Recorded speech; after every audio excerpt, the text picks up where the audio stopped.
അങ്ങനെ നമ്മൾ എവിടെയാണ് അനു ഉള്ളത്? അങ്ങനെ നമ്മൾ വത്തിക്കാനിലെത്തിയിരിക്കുകയാണ്. വത്തിക്കാനിൽ സെൻറ്റ് പീറ്റേഴ്സ് ബസിലിക്കയുടെ തൊട്ടടുത്താണ് ഞങ്ങളുള്ള. സെൻറ്റ് പീറ്റേഴ്സ് ബസിലിക്കയിലേക്ക് കയറാനാണ് ഞങ്ങളിപ്പോൾ പോയിക്കൊണ്ടിരിക്കുന്നത്. അങ്ങനെ നല്ല ക്ഷീണമുണ്ട്. നാളെ രാവിലെ 6:55 ട്രെയിനിന് പോകുമാണ്. അതുകൊണ്ട് തന്നെ ഞങ്ങൾക്ക് പെട്ടെന്ന് റൂമിലേക്ക് തിരിച്ചു പോയി ഫുഡും കഴിച്ച് പെട്ടെന്ന് നേരത്തെ കിടന്നുറങ്ങണം. പരമാവധി നേരത്തെ കിടന്നുറങ്ങണം. ബസിലിക്ക സെൻറ്റ് പീറ്റേഴ്സ് ബസിലിക്ക ഏകദേശം 7 മണി 7:10 ആകുമ്പോഴത്തേനും അടയ്ക്കും. സോ നമുക്ക് ഇഷ്ടംപോലെ ടൈമുണ്ട്. 3 മണിയായിട്ടേ ഉള്ളൂ.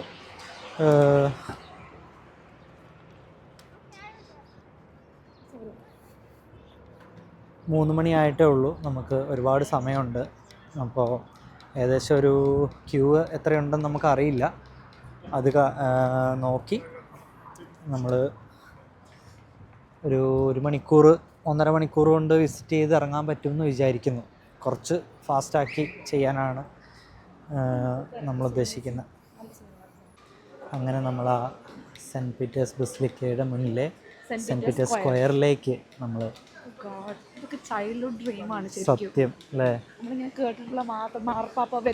മാർപ്പാപ്പ വരുന്നു, കൈ കാണിക്കുന്നു എന്ന് നമ്മൾ പറയുന്നത് കേട്ടിട്ട് മാത്രമുള്ള ആ ഒരു സ്ഥലത്ത് എത്രായിരം ജനങ്ങളാണെന്ന് നോക്കിയേ.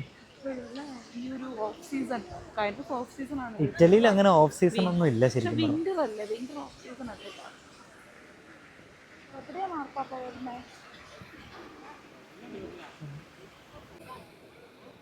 അങ്ങനെ നമ്മൾ സെൻറ്റ് പീറ്റേഴ്സ് സ്ക്വയറിലാണുള്ളത്. നമുക്ക് ആ സെൻറ്റ് പീറ്റേഴ്സ് ബസിലിക്ക അതിൻ്റെ ആ ഡോം നമുക്കിവിടെ കാണാം. നമ്മളതിനകത്തേക്ക് ഡോമിൽ നമ്മൾ കയറുന്നില്ല. ഡോമിൽ കയറുന്ന ഒരു ആക്ടിവിറ്റി പോലെയാണ്. നമുക്കൊരു നൈസ് വ്യൂ കിട്ടും. സ്റ്റെപ്സ് കയറി പോകേണ്ടവർക്ക് കയറാം, അല്ലെങ്കിൽ അതിൻ്റെ പകുതി വരെ നമുക്ക് എലവേറ്റേഴ്സ് ഉണ്ട്, ലിഫ്റ്റ് കയറി പോവാം. അപ്പം വലിയ ക്യൂ ഒന്നും അവിടെ കാണുന്നില്ല അകത്ത് കയറാനുള്ള. ഇപ്പോൾ ടിക്കറ്റ്സും കാര്യങ്ങളൊന്നും വേണ്ട, കാരണം ഇത് ഇപ്പോഴും സർവീസും കാര്യങ്ങളും നടക്കുന്ന നോർമലായിട്ട് വർക്ക് ചെയ്യുന്നൊരു ചേർച്ചാണ്. സോ അതിൻ്റെ ഉള്ളിൽ കയറാൻ നമുക്ക് ടിക്കറ്റ്സ് ഒന്നും വേണ്ട. പക്ഷേ സെക്യൂരിറ്റി ചെക്കിംഗ് ഉണ്ട്, ക്യൂ നിൽക്കണം. ക്യൂ നിന്ന് സെക്യൂരിറ്റി ചെക്കിങ് കഴിഞ്ഞ് നമുക്ക് അകത്ത് കയറി കണ്ട് ഇറങ്ങാം. ഞങ്ങളങ്ങനെ ആ സെൻറ്റ് പീറ്റേഴ്സ് ബസിലിക്കയുടെ മുന്നിലുള്ള ആ സ്ക്വയറിൽ നിന്ന് അവിടെ നിന്ന് കുറേ ഫോട്ടോസൊക്കെ എടുത്തു. ഞങ്ങൾക്ക് വേറെ ഒരാൾ ഫോട്ടോ ഒക്കെ എടുത്തു തന്നു. അത് കഴിഞ്ഞ് ഞങ്ങൾ അകത്ത് കയറാനുള്ള ക്യൂ നിൽക്കുവാണ്. ദൈവമേ, ഇതിൻ്റെ അറ്റം എവിടെയാണെന്നൊന്നും അറിയില്ല. ഫ്രീ എൻട്രി ആണ് എല്ലാവർക്കും. അതുകൊണ്ട് തന്നെ ടിക്കറ്റ് എടുത്തിട്ടൊന്നും കാര്യമൊന്നുമില്ല. ഇവിടെ എല്ലാവരും ക്യൂ നിന്ന് തന്നെ കയറണം. അപ്പോൾ നമ്മൾ ക്യൂ നിൽക്കുവാണ്. പക്ഷേ പെട്ടെന്ന് മൂവ് ആവുന്നുണ്ട്. അവിടുന്ന് സെക്യൂരിറ്റി ചെക്കിന് വേണ്ടിയുള്ള ക്യൂ മാത്രമാണിത്. കാരണം ആ സെക്യൂരിറ്റി ചെക്ക് കഴിഞ്ഞ് കഴിയുമ്പം ആൾക്കാർ ഫ്രീ ആയി അകത്തേക്ക് പോകുന്നുണ്ട്. കാരണം അവിടെ നോക്കുമ്പോൾ അവിടെ അധികം ക്യൂ നിൽക്കുന്ന കാണുന്നില്ല. പെട്ടെന്ന് എല്ലാവരും അകത്തേക്ക് കയറി എല്ലാം കണ്ട് പെട്ടെന്ന് ഇറങ്ങുന്നുണ്ട്. സോ ഈ സെക്യൂരിറ്റി ചെക്ക് കഴിയാനുള്ള ക്യൂ ആണിത്. പെട്ടെന്ന് മൂവ് ആവുന്നുണ്ട്. ഇതിൻ്റെയൊക്കെ മേലെ ഒരുപാട് സ്റ്റാച്യൂസൊക്കെ അവർ ചെയ്ത് വെച്ചിട്ടുണ്ട്. ഒരു സ്റ്റാച്യൂവിൻ്റെ മേലെ ഒരു പ്രാവ്. ഏതാ അത്? ഇത് കണ്ടോ, കറക്റ്റാ തലയിൽ. അവിടെ നമുക്കൊരു ക്യൂ കാണാം, ഓൺലൈൻ റിസർവേഷൻ എൻട്രൻസ് എന്ന് പറഞ്ഞിട്ട്. പക്ഷെ അതിനും വലിയ ക്യൂ തന്നെയാണ്. എനിക്ക് തോന്നുന്നു സ്കിപ്പ് ദ ലൈൻ എന്ന് പറഞ്ഞിട്ടൊരു ക്യൂ ഇവിടെ പല സ്ഥലത്തും റോമിൽ നമുക്ക് പല ഇത് കാണാനും ഉണ്ട്, സ്കിപ്പ് ദ ലൈൻ എന്ന് പറഞ്ഞിട്ട്. അപ്പോൾ സ്കിപ്പ് ദ ലൈൻ ആയിരിക്കണം അതെന്ന് തോന്നുന്നു. പക്ഷെ അതിലും തിരക്കുണ്ട്. അതിലാണ് മൂവിങ് കുറച്ച് കുറവ്. ഇത് പെട്ടെന്ന് മൂവായി ഞങ്ങൾ ഇവിടെ എത്തി. ഏകദേശം സെക്യൂരിറ്റി ചെക്കിങ്ങിൻ്റെ അടുത്തെത്തി. അതെ, നമ്മൾ വന്ന് നിന്നതിന് ശേഷം ഒരു 5 മിനിറ്റ് പോലും ആയിട്ടില്ല ഇത്രയും ക്യൂ ആയി അതിൻ്റെ പുറകിൽ. അപ്പോൾ പെട്ടെന്ന് മൂവ് ആവുന്നുണ്ട്. അങ്ങനെ നമ്മൾ അകത്തേക്ക് കയറി വരുമ്പോൾ ഉള്ള ഫസ്റ്റ് കാഴ്ച ഇതാണ്. കുറേ കൊത്തുപണികൾ. ഞങ്ങളിതിൻ്റെ ആ ഒരു സൈസും ആ ഒരു വലിപ്പവും കണ്ട് അത്ഭുതപ്പെട്ട് നിൽക്കാം. ഡോറിൻ്റെ ഒക്കെ അല്ലേ. ഇതാണ് അതിൻ്റെ മെയിൻ എൻട്രൻസ്. നമ്മൾ അകത്തേക്ക് കയറുന്ന ആ ഒരു വഴി. ഓ അമ്മേ, നമ്മളങ്ങനെ ആ വേൾഡിലെ ഏറ്റവും വലിയ ആ ഒരു ചർച്ചിൽ, എൻ്റെ അമ്മേ,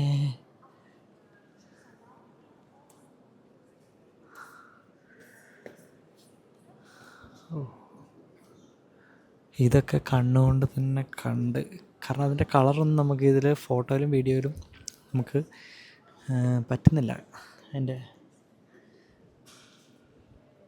വാവ്.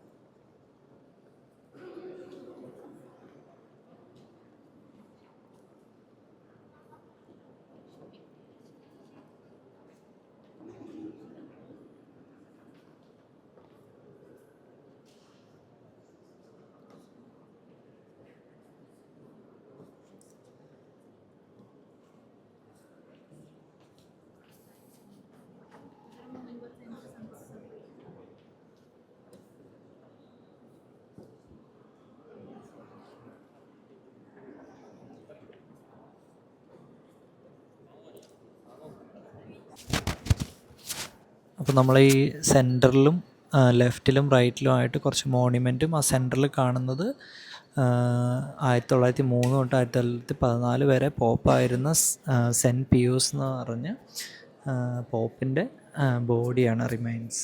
അതാണ് ചെയ്തു വെച്ചിരിക്കുന്നതാണ് ബ്രോൺസ്. പോപ്പ് ഉപയോഗിച്ചിരുന്ന ഇത് വെച്ച് അലങ്കരിച്ച്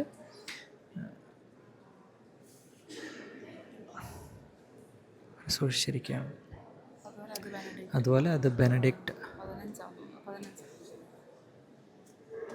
15ാമൻ്റെ ഓർമ്മയ്ക്ക് വേണ്ടി അവർ ചെയ്തു വച്ചിരിക്കുന്ന മോണ്യുമെൻറ്റ്.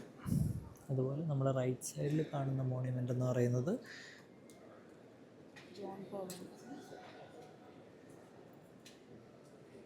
പോപ്പ് സെയിൻറ്റ് ജോണിൻ്റെ ഒരു മോണ്യുമെൻ്റാണ്.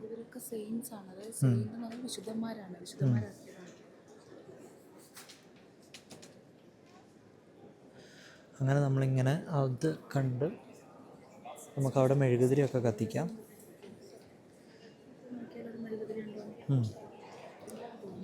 അതിനുശേഷം നമുക്ക് നേരെ മെയിൻ അൾത്താരയിലേക്ക് നമുക്ക് പോകാം.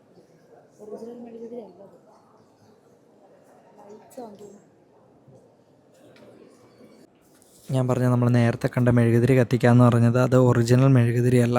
ഇതുപോലെ ഒരു എന്താ പറയുക, ഇലക്ട്രിക്കൽ വൺ. അതായത് അതിൻ്റെ ആധുനികത നോക്കണം. നമുക്കിവിടെ മെഴുകുതിരി കത്തിക്കാനുള്ള പൈസ സെലക്ട് ചെയ്ത്, അതായത് €3 ഒരു മെഴുകുതിരിക്ക്.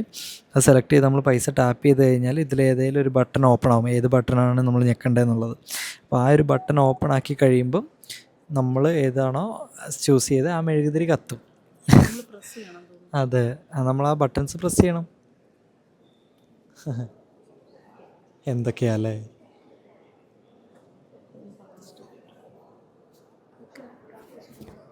അവിടെ വെച്ച് എന്തോ ഒരു ഫങ്ഷൻ നടക്കുന്നുണ്ട്. കല്യാണം ആണെന്ന് തോന്നുന്നു. അതെ, വെഡ്ഡിങ് ആണ് അവിടെ വെച്ച് നടക്കുന്നത്.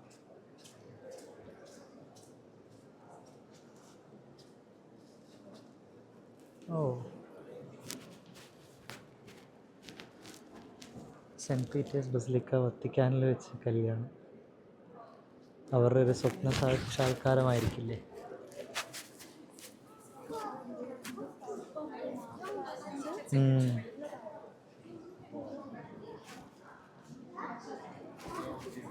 പല രീതിയിലുള്ള കൊത്തുപണികളും നമുക്ക് അത്ഭുതം തോന്നും.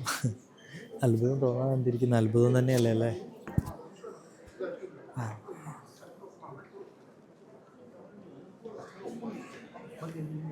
ഇവിടെ നമുക്ക് കാണാം ആദ്യത്തെ പോപ്പ് തൊട്ട് ബെനഡിക്റ്റ് 16 വരെയുള്ള പേരുകൾ മാർബിളിൽ കൊത്തിവെച്ചിരിക്കുകയാണ്.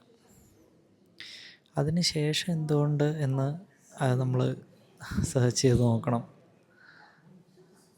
ആദ്യം തൊട്ട് ബെനഡിക്റ്റ് 16 വരെയുള്ള പോപ്പുമാരുടെ പേരിവിടെ കൊത്തിവെച്ചിരിക്കുന്നു.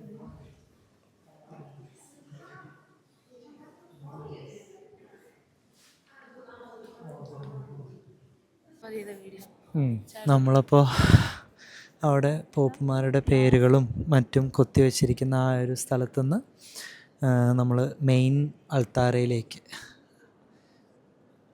ആണിപ്പോൾ നമ്മൾ അതിൻ്റെ അടുത്തേക്കാണ് നമ്മൾ വന്നുകൊണ്ടിരിക്കുന്നത്. അങ്ങനെ നമ്മൾ ആ പോപ്പുമാരുടെ പേരുകളൊക്കെ മാർബിളിൽ കൊത്തിവെച്ചിരിക്കുന്ന ആ സ്ഥലത്ത് നിന്ന് നമ്മൾ നേരെ വരുന്നത് നമ്മൾ നേരത്തെ ആ ദൂരേന്ന് കണ്ട ആൾത്താരയുടെ മെയിൻ അൾത്താരയുടെ അടുത്തേക്ക്. Oh my God.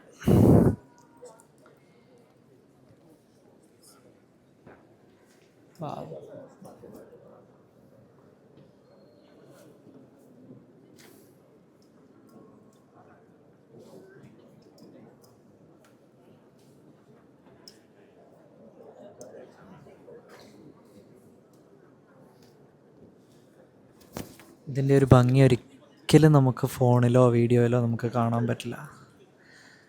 നമ്മൾ നേരിട്ട് നമ്മുടെ കണ്ണുകൊണ്ട് കാണുന്ന ആ ഭംഗി പറഞ്ഞറിയിക്കാൻ പറ്റില്ല.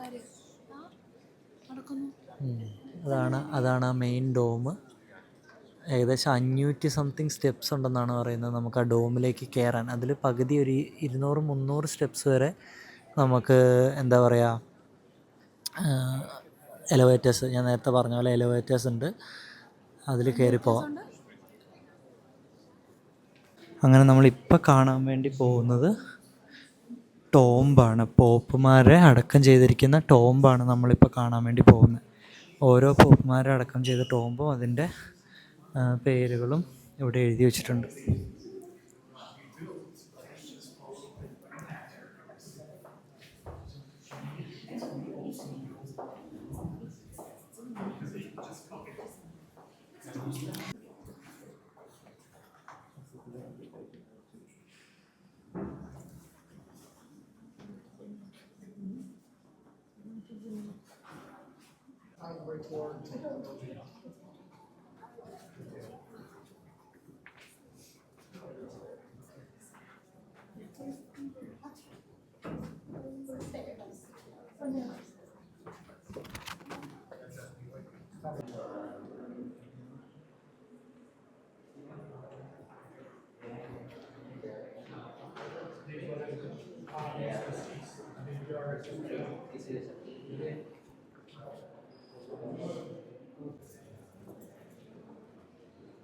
ബെനഡിക്ട് 16 ഇതാണ് ബെനഡിക്ട് 16 ടോംബ്.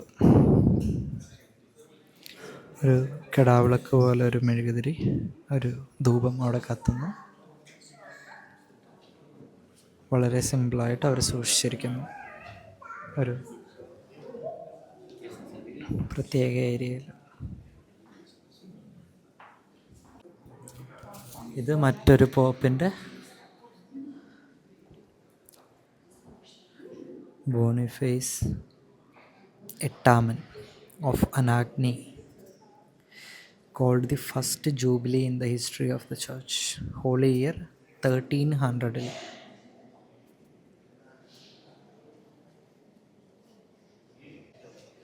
അകത്തൊക്കെ നമുക്ക് മാർബിളിൻ്റെ കല്ലറകൾ കാണാം അല്ലേ?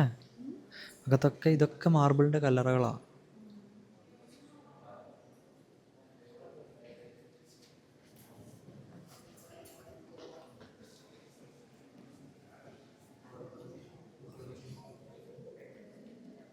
ഓ, ഇവിടെ നമുക്ക് ആക്സസിബിലിറ്റി ഇല്ല, അവിടെ എന്തൊക്കെയോ വെച്ചിട്ടുണ്ട്.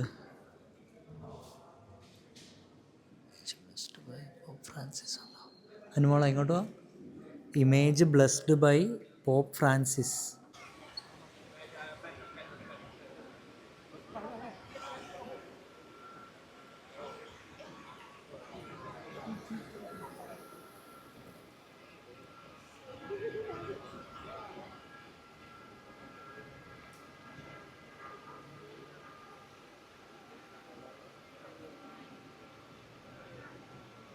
ഇവിടെ നമുക്ക് ആ ഗാർഡ്സുമാർ നിൽക്കുന്നു, ഗാർഡ്സ് ചേഞ്ച് ചെയ്യുന്നതായിട്ടുള്ള.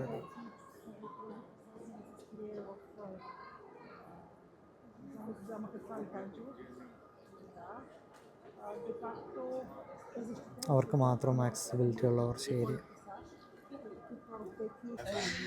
അങ്ങനെ നമ്മുടെ ആ ഒരു full day trip in Rome നമ്മൾ കൊളോസിയം കണ്ടു, റോമൻ ഫോറം കണ്ടു, അതുപോലെ വത്തിക്കാനിൽ വന്ന് സെൻറ്റ് പീറ്റേഴ്സ് ബസിലിക്ക കണ്ടു. അങ്ങനെ ഞങ്ങൾ തിരിച്ച് റൂമിലേക്ക് പോവുകയാണ്. അപ്പോൾ നമുക്ക് ഈ ദൂരെ നമ്മൾ കാണുന്നത് നമ്മൾ നേരത്തെ കണ്ട ആ ഒരു സെൻറ്റ് ആഞ്ചലോസ് കാസിലാണ്. നമ്മൾ തിരിച്ച് നേരെ അതേപോലെ നമ്മൾ അങ്ങോട്ടേക്ക് വന്ന പോലെ തന്നെ ബസ് പിടിച്ച് നമ്മൾ തിരിച്ച് നമ്മുടെ റൂമിലേക്ക് പോവുകയാണ്. ബസ്സിന് പോകാനുള്ള ദൂരമുണ്ട്. സോ നമ്മൾ ബസ് പിടിച്ച് നമ്മൾ റൂമിലേക്ക് പോവുകയാണ്. പിന്നെ ഇനിയിപ്പം പോകണം, ഭക്ഷണം എവിടുന്നേലും ഭക്ഷണം കഴിക്കണം. ഭക്ഷണം കഴിച്ച് നമുക്ക് തിരിച്ച് റൂമിലേക്ക് ഇന്നലെ നമ്മൾ അലക്കാൻ കൊടുത്ത തുണി നമുക്ക് മേടിക്കണം. എന്നിട്ട് നമുക്ക് തിരിച്ച് റൂമിലേക്ക് പോകണം.